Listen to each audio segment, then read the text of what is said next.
It's 4:25 a.m. and I find myself awake once again.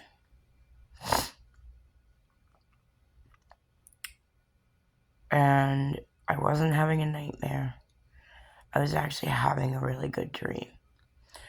So the fact that I'm awake lets me know that there are people pulling on my energy right now. And you're feeling drained. You're exhausted. You're so tired you don't even understand why you're so tired. And you're trying to go to sleep early. You're trying to rest. You feel like you're being pulled in every direction, that everybody wants something from you. That nothing you're doing is good enough. That's the universe knocking on your door. That's your wake-up call. That is your soul talking to you. And right now, maybe it's only a whisper. Maybe you can tell something's trying to talk to you, but you can't quite tell exactly what it is. It's the universe. It's your soul. It's telling you, hey, look, baby girl, buddy boy, we can't keep living like this. We can't keep going on like this. If we keep going the way we're going, we're not going to make it.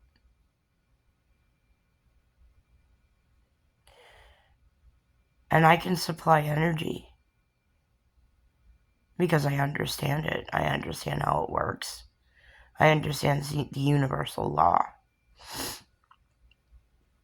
If you're a part of my life, if you're a part of my experience, if you're somebody I know and care about, then yes, I feed you energy. But I'm going to give you a universal lesson in universal law right now. I'll help. I'll give you some energy. I'll help keep you going so that whatever you're going through isn't going to completely drain the life out of you. But if it gets to a point where it's you or me, I'm going to tell you right now, the universe isn't going to let you drain me dry. I'm not going to let you drain me dry. I will feed everybody in my life that I care about that shows me that they're worth it. But if you're going to refuse to make the changes you need to make in your life to start to ascend, to strive for something better than what you have right now, than what you're experiencing right now, if you're not going to do the work, and I'm not talking you have to make huge leaps and bounds. It can start with baby steps. You got to crawl before you walk. Physically, emotionally, mentally, and spiritually. When you're in your infancy in any of those stages, you don't start off walking. You got to crawl. Sometimes you find yourself at the very, very bottom. The lowest of lows. Feeling like you're surrounded by darkness and evil and people that just want. But they're not willing to pour back into you the way that you pour into them. That is your wake-up call. That is something within you that is screaming that the ship is sinking, buddy boy, baby girl. This is a sinking ship, and if you don't jump, if you don't save yourself, if you don't do something to try to make things better for yourself, you're going to go down with the ship. And are you willing to sacrifice yourself for that and those that don't serve your highest good?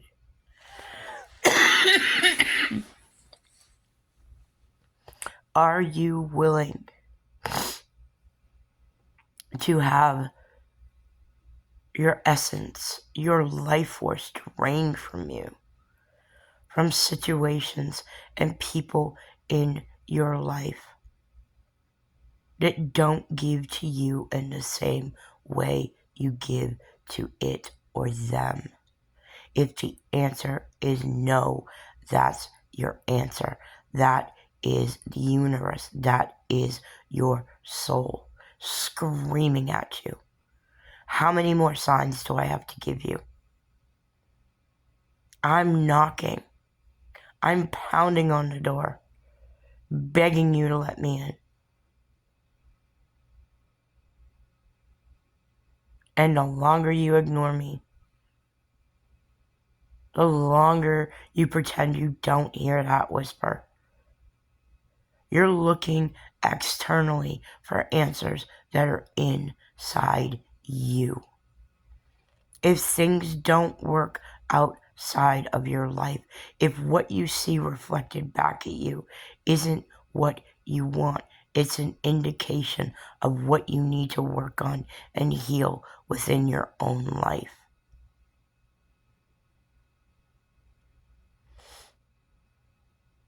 I have people around me, whether they're friends, acquaintances, frenemies, it don't matter what category, that look at me and say, why do things always seem to work out for her? You know why? Because I refuse to give up. You know why? Because I'm not afraid of doing the hard work. And that's what it is. I might make it look effortless, but it's because I've been doing this for as long as I have. Because I have the wisdom and the knowledge. And I figured it out mostly on my own. Because there's not one place you can go to get these answers. There is one place you can go.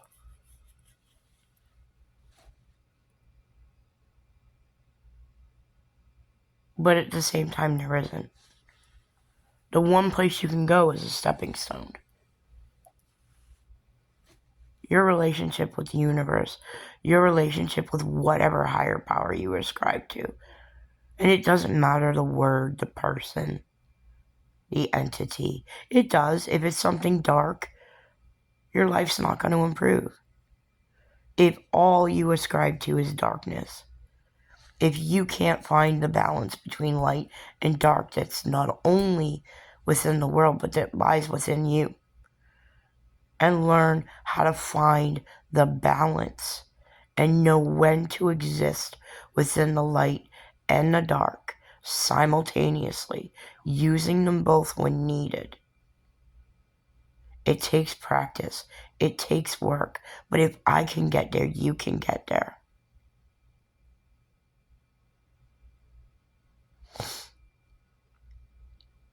Because right now, I'm okay with supplying you with some energy. I can feel you pulling on me all the time. If you're a friend of me, I'll tell you right now, eventually I'm going to cut the cord. Eventually the mask is going to fall. I'm going to see you for who and what you are, and I'm going to make the necessary cut. If I was able to do it with my own family, what makes you think I'm going to hesitate to do it with you? I don't have a problem being alone. I've been alone most of my life. Surrounded by people, family, friends, people that claim they love me. And I could feel they were lying through their teeth. So being alone, that ain't nothing for me. I'm used to that. Hell, I can survive that way. I've been doing it for 50 fucking years. Granted, I've been lucky enough to have a small group of people in my life that have shown me love. That have loved me unconditionally, no matter what version of me they get. They hold space for me the way I hold for them. They're a positive reflection of the light I hold within me. And anything dark and negative is a reflection of things I need to heal. It's something I've understood for a long time. And I'm trying to pass along that knowledge. Wake you up, clue you in. Make you see what might be right in front of you and has been the whole entire time. But maybe right now you just don't have the perception to see it the right way. So hopefully I can help you start to see it a different way. Maybe what I'm saying is going to trigger the fuck out of you. And I'm going to tell you right now, if that's the case, if anything I say, if this video is triggering you, it's an indication of what you need to heal in your own life. What you see in me is a reflection of what is in you right now at this very moment, whether negative or positive.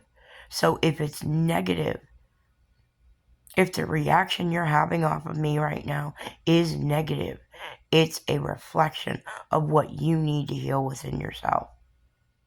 I'm not owning that negativity. I'm not taking it. Because it ain't mine to carry. That ain't a burden I'm willing to take on. Your fate, your destiny, your choice is your own. And you need to start owning that. It's not everyone else's fault around you, honey. It's you. If all you see reflected back at you is negative, then it's you. And you need to make some massive widespread changes. But you don't want to start chopping things, cutting things out, chopping things, people, places, things out of your life and make huge drastic moves. You need to work smarter, not harder. You start with baby steps.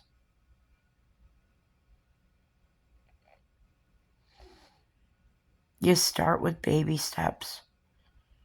If you don't want to work on your soul right now, start working on your body. That exhaustion you're feeling is because you're not feeding your body what it needs. What you're consuming is not healthy. Whether it's food, whether it's what you're eating, whether it's what you're drinking. What you put your time, attention, and energy into matters. Consumption involves what you watch, what you listen to, who you surround yourself with. If what you're looking at, music, videos, movies, books, people, if it doesn't light you up and make you feel good, then it doesn't belong in your experience. And that's an indication of something that's got to go. If you have people attached to your life that always want, but they're not willing to pour right back into you the things that you're pouring into them, they gotta go. Or you gotta establish healthy, firm boundaries. You've gotta start saying no. If you're coming home from work after working a long day to a husband or a wife or a child or a friend or a family member, that it's me, you do it, you do it, you do it. No. If we're not in this together, if it's not going to be equal give and take, well, I got news for you. I'm not giving to this the way I have been. I'm going to start making the changes, and you're not going to like what you get. Because I'm choosing me. If you don't become your own advocate,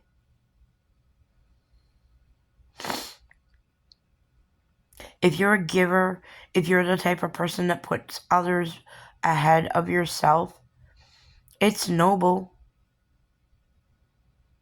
But if you're training yourself to hold up everyone else, how are you going to keep going? You can't refuse to put gas in a car and expect it to go. You can't expect that engine to perform. the way it was meant to perform if you're not feeding it, if you're not maintaining it, if you're not changing the oil, if you're not topping up the fluids, if you're using the wrong type of gas, the wrong type of additives, if you're not giving your vessel what it needs, if you're not feeding it properly. And again, I'm not just talking food, I'm talking staying hydrated with things that nourish you, not deplete you. And I can give you examples. I'm a coffeeholic. I love my coffee. I could drink coffee from the moment I wake up until the moment I close my eyes. But I've had to make adjustments. Because even though coffee has water in it, the caffeine itself is dehydrating. If you drink nothing but coffee all day, let me tell you something. You're gonna suffer. You've got to put other stuff in your body. You've got to occasionally drink a bottle of water. I've been so physically, emotionally, mentally, and spiritually drained lately. And I saw it for what it is. Spirit came in and grounded me. And it sounds funny, but it's true. Spirit basically gave me an ultimatum. It sat me down and it said, baby girl, let me tell you something. We know you're a workhorse. You're not afraid of doing the hard work, but you're doing too much for too many. Yes, you have people around you that deserve pouring back into them the way that they pour in, the way that are pouring back into you the way that you pour into them. Those people are the ones that deserve your time, attention, and energy. Everyone else is on their own. Because if you don't hold firm to these boundaries, if you don't start changing your routine, work things in that nourish you. Yes, it's okay to do hard work, but if you don't find the right balance, you're not going to make it. I'm 50 years old, and I've already had 3 heart attacks. And a lot of people are going to assume, oh, how are you living? Were you drinking? Were you drugging? Were you doing this? My first one? Nope. Sure, I was a pot smoker. My first heart attack, I had no idea I had a heart attack. I didn't know it till I had my second one. In the emergency room, I'm feeling like it was a device being squeezed off, not being able to catch a breath. My vision going in and out. Scared shitless. Part of me thinking it was a panic attack. Because at the time I had the second heart attack, it was my second time being homeless. Living out on the street in the middle of winter. Having to be out of the place we were able to. A friend of ours took us in who was staying with a lady she knew that didn't trust any of us being there during the day. So when she left for work, which was about 6:30 in the morning, we had to be out of the apartment. And we couldn't go back until 7 o'clock that night. So we had to find something to do with our day. In the middle of winter, one of the coldest winters, if I remember right, Massachusetts, 2015. One of the coldest fucking winters. Out all day long. In the cold. In the snow. Body aching. Exhausted. Not eating right. Not sleeping right. And it all crashed down on me. And sure, smoked pot. Because it's one of the few things that helps me with the physical pain I experience on a daily. I have fibromyalgia and sciatica. Fibromyalgia affects your whole entire body, and you don't have any idea how it's going to affect you until you wake up in the morning. Because it's dependent on multi-factors. Your stress level, the sleep you get, your mental space, what you're consuming, whether visually, internally, it don't matter. All of those things come into play. Mind, body, soul connection. If one suffers, they all suffer.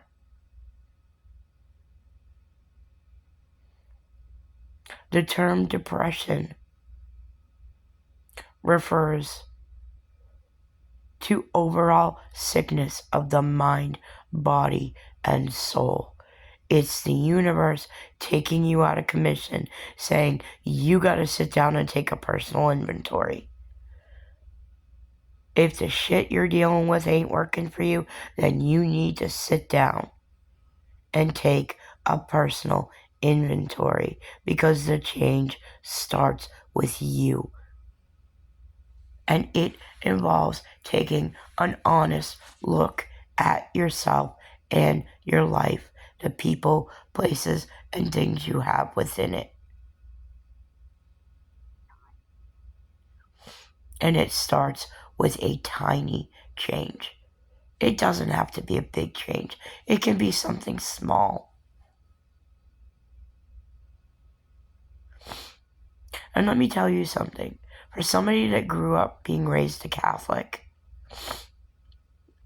you're taught that you pour into everyone else. Because if you don't, if you concentrate on yourself, you're being selfish. No, you're not. It's called self-preservation, asshole. If you want to be there for others, you've got to be there for yourself first. You can't pour from an empty cup or a half-filled cup. It'll be empty before you know it. You're drained. Next thing you know, you're dead. Because you've depleted yourself of everything. Yep, sounds a little harsh, but at the end of the day, it's true. If you don't start pouring into yourself, you will have nothing to give anyone else. How can you truly love anyone else until you learn to love and appreciate you? You are enough exactly as you are right now at this very second. Listen to me again. You are enough. You don't have to be perfect. The Bible, religion teaches you that God is perfect. God isn't perfect. God made mistakes. Jesus, the ultimate reflection of his love. And that's only one example. In every religion, there's an example of heroes and heroines that gave of themselves, were of service to others.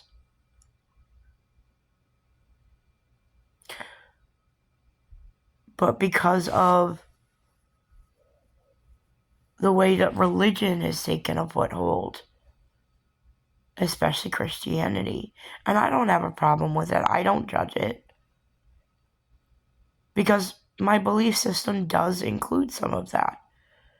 But my belief system goes beyond that. It's multifaceted.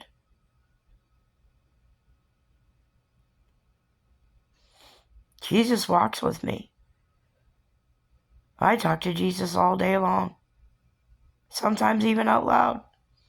And I don't care if people look at me like I'm batshit fucking crazy.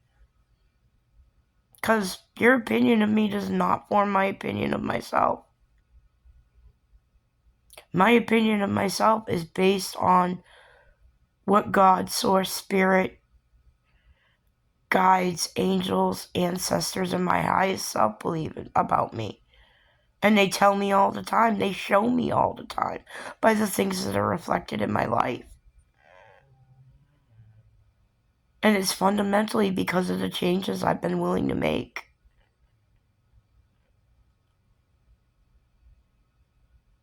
Things got so down and so low for me. I was so surrounded by darkness that the only way for me to survive was to throw a match and burn it all. And no, I'm not talking literally. I'm talking figuratively. I picked up and moved away from everything I knew, everyone I knew, to make a fresh start, to find myself. And I knew where I was going wasn't gonna work out. I knew that it was only going to be a matter of time before where I was when I moved down here and I first moved to Port Richey and I moved in with my half-sister and my sister-in-law. I knew what was going to happen. I wasn't an idiot. The only time my sister ever wanted to be involved in my life was when she needed something from me. She was jealous because things always seemed to work out for me and she didn't understand why. But it's because I'm willing to do the hard work. I'm not afraid of digging in the dirt. I'm not afraid of digging down into the center and ripping out the dead, dying, decaying shit, the muck. A little at a time. It ain't gonna happen all at once. It happens in layers. You don't heal from trauma all at once. You do it in layers. And believe me, I've had a lifetime of it.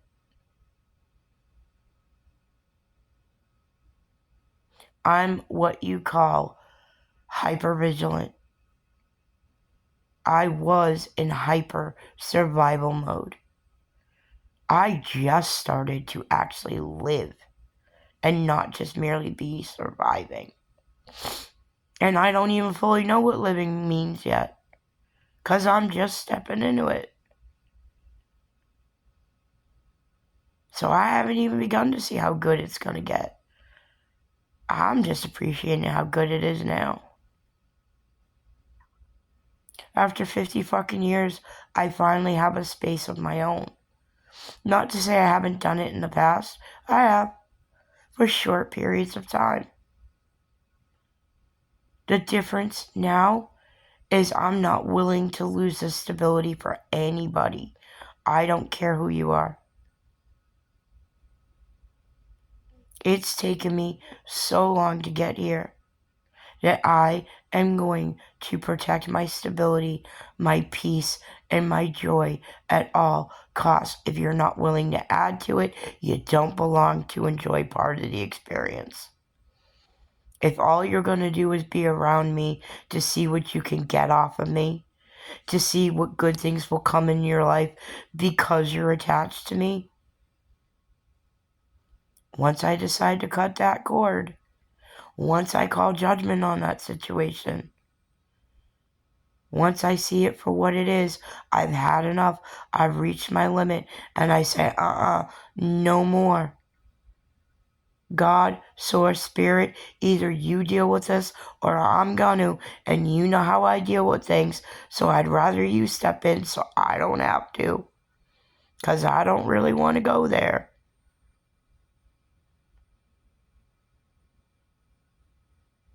I've earned their respect because I work with them. I allow them to work through me.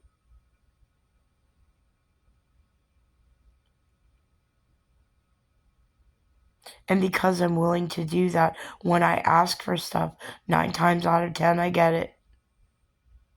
Because I'm willing to give it right back. When Spirit nudges me to say something to somebody, to explain something to them, I do it. And 9 times out of 10, I don't always have a clue why I'm telling them what I'm telling them. I just know I feel compulsion to tell them whatever it is at the time. And it ain't coming from me. I'm simply channeling it. Once I give you the information, what you do with it is up to you. You can choose to take it. You can choose to reject it. It's entirely up to you.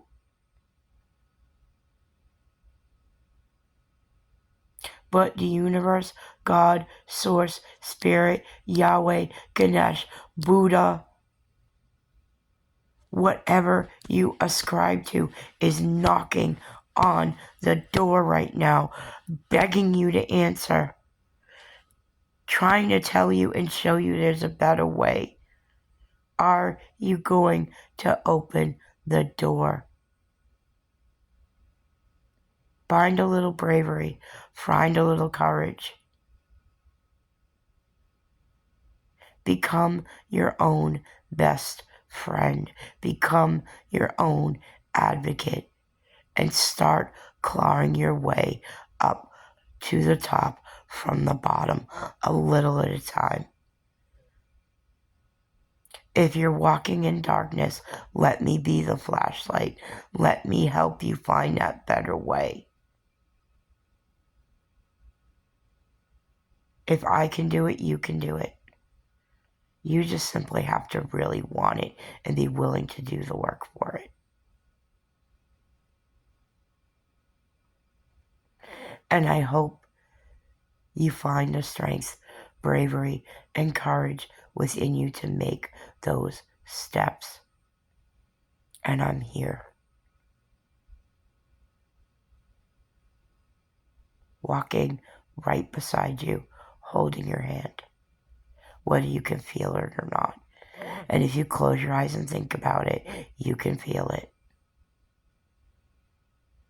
You're not alone. I'm here. Whether I know you or not, if this message resonates with you, there's a reason. If something I'm saying works for you, helps you, there's a reason for it. Open the door. Start the journey. Get curious. It's out there. It wants to help. Your soul is screaming for you to listen. Are you going to answer the call? Are you? Knock, knock, knock, knock, knock. Let me in, please. I don't want you to die. Please answer the call.